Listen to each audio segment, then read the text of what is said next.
வணக்கம் நண்பர்களே, எல்லாருமே எப்படி இருக்கீங்க? ஸ்டார்டிங்கில் பார்த்தீங்க அப்படின்னா நம்ம தேவதா காமிக்கிறாங்க. அவர் வந்து கணேஷ் சாரை பார்க்குறாரு. பார்த்துட்டு போய் பேசுகிறாங்க. இந்த மாதிரி வந்துட்டு உங்கள் ஃப்ரெண்டோட பேரனுக்கு என்கிட்ட அட்மிஷன் கேட்டிருக்கலாம்ல, நீங்கள் ரீனாவை அமுச்சு விட்டீங்களா அப்படின்னு கேட்கும்போது, நான் அந்த பொண்ணையே பார்க்கறதே இல்லைப்பா. நாங்கள் காலையில் எந்திரிக்கிறதுக்கு முன்னாடியே அவள் கிளம்பி போயிடுறா. நைட்டு நாங்கள் தூங்கினதுக்கப்புறம் தான் வரா. நான் அதில் எங்கே போய் அந்த பொண்ணுக்கிட்ட பேசுறது அப்படின்றாங்க. தேவுக்கு ரொம்பவே டவுட் ஆயிடுது. அப்படியே ஹாஸ்பிட்டல் உள்ளார காமிக்கிறாங்க. நம்ம குணா வந்து ஆனிவர்சரி விஷயம் சொல்லலான்னு வரும்போது தடுத்துடுறாங்க. சர்ப்ரைஸ்டா அப்படின்னு சொல்லிட்டு. அதுக்கப்புறம் தன்னோட பொண்ணை பார்த்துட்டு, நீ இங்கே என்னம்மா பண்ணுற அப்படிங்கும்போது, உங்களை தான்ப்பா பார்க்க வந்தேன் அப்படிங்கும்போது, இந்த மாதிரி அடிக்கடிலாம் ஹாஸ்பிட்டலுக்கு வராத அப்படின்றாங்க. கேன்டீனில் போய் கோமாக்கு வந்திருக்கும்போது, என்னடா இது விஷ் கூட பண்ணக்கூடாதா அப்படிங்கும்போது, சர்ப்ரைஸ்லடா அப்படிங்கும்போது, சரி ட்ரிங்க்ஸ்லாம் இருக்குல்ல அப்படின்னு கேட்கும்போது, அதுக்கு சினிமா டாக்டர் பொண்ணு சொல்கிறாங்க, இருக்கும் கோக்கு இது மாதிரிலாம் இருக்கும், சரக்குலாம் இருக்காதா அப்படிங்கும்போது, அதெல்லாம் இருக்காது. பிரியாணி அப்படிங்கும்போது நாங்கள் பியூர் வெஜிடேரியன் மட்டும்தான் இருக்கும் அப்படின்ட்டுறாங்க. இதுவே பார்த்தீங்க அப்படின்னா குணாக்கு ரொம்பவே அப்செட் ஆயிடுது. இருந்தாலும் சரி ராக்கி, நான் உனக்காக மட்டும்தான் வரேன் அப்படின்னு சொல்லிடுறாப்புல. அப்படியே அர்ஜுனை காமிக்கிறாங்க. நம்ம அனிதா கிட்ட வந்து பேசுகிறாப்புல, இந்த மாதிரி நீயும் ரவி ஏன் எதுக்கு சண்டை போட்டுக்கிட்டே இருக்கீங்க, ஹாஸ்பிட்டல் ஃபுல்லாக உங்கள் விஷயம் தான் பேசிகிட்டு இருக்காங்க, தயவு செஞ்சு போய் ரவிகிட்ட பேசு அப்படின்றாங்க. அனிதா இருந்துட்டு ஏன்டா அவன் ஃப்ரெண்டுங்கிறனால வந்துட்டு பேசுகிறேன் அப்படிங்கும்போது, இல்லை நான் அவங்ககிட்டயே அதை தான் சொல்லியிருக்கேன் அப்படின்றாங்க. அதே டைமில் தேய்ச்சி சொல்கிறாங்க, எனக்கு தெரிஞ்சு ரவி சீனியர் எல்லா கிரெடிட்ஸும் எடுத்துக்கிற மாதிரி எனக்கு தோணலை. அவர் தான் ஃபஸ்ட்டு டயக்னோஸ் பண்ணார், இருந்தாலும் நீ தான் ஃபஸ்ட்டு கண்டுபிடிச்சுன்னு என்ன போய் பேச சொன்னாங்க. அனிதா சீனியர் தான் ரொம்ப பண்ணுறாங்களோன்னு தோணுது எனக்கு அப்படின்னு சொல்லி பேசிகிட்டு இருக்காங்க. உள்ளே பார்த்தீங்க அப்படின்னா அந்த ப்ரெக்னென்ட் லேடி ஹஸ்பண்ட் தான் வந்து கேட்குறாங்க, என் ஒய்ஃப் இப்போ எப்படி இருக்காங்க அப்படிங்கும்போது, பரவாயில்லைங்க சார், உள்ள ட்ரீட்மெண்ட் போயிட்டுருக்கு அப்படின்றாங்க. ஒரு நர்ஸ் வந்து எமர்ஜென்சி அப்படின்னு சொல்லி கூட்டிகிட்டு போயிடுறாங்க.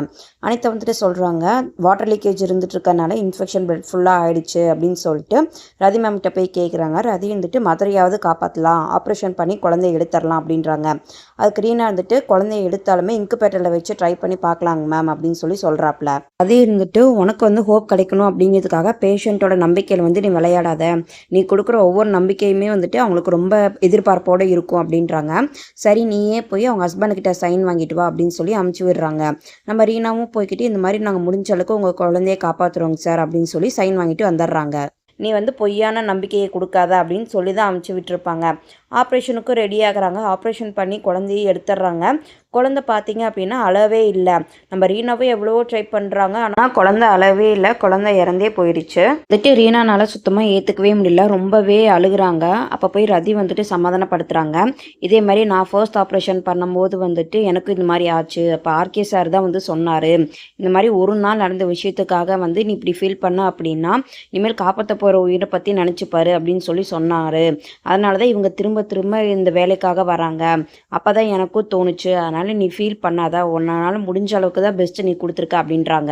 ரீனா வெளியே வந்து அவங்க ஹஸ்பண்ட்கிட்ட சொல்கிறாங்க, இந்த மாதிரி குழந்தைய இறந்து போயிடுச்சிங்க சார் அப்படின்ட்டு. அதுக்கு அவங்க ஹஸ்பண்ட் வந்து சொல்கிறாங்க, 5 வருஷமாக கன்சீவ் ஆகி அபார்ட் ஆகிட்டே இருந்தா, இதுக்கப்புறம் குழந்தைய பற்றி யோசிக்க எங்கள் மனசில் தெம்பே இல்லை அப்படின்னு சொல்கிறாப்புல.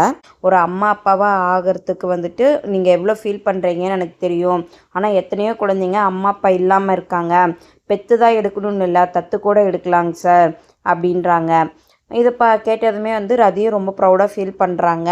அந்த அவங்க ஹஸ்பண்ட் வந்துட்டு கடைசியாக போகிறப்ப கேட்குறாங்க, மேம் எனக்கு பெண் குழந்தை தானே அப்படின்னு கேட்கும்போது நம்ம ரீனாவும் ஆமாம் அப்படின்னு சொல்லிடுறாங்க. இதோட இந்த எபிசோடை முடிக்கிறாங்க. மீண்டும் நாளை ஒரு எபிசோடில் பார்க்கலாம். அது வரைக்கும் டாடா பாய் கைஸ். என்னோட சேனலை மறக்காமல் லைக் பண்ணுங்கள், ஷேர் பண்ணுங்கள், கமெண்ட் பண்ணுங்கள், சப்ஸ்கிரைப் பண்ண மறந்துடாதீங்க. தேங்க்யூ.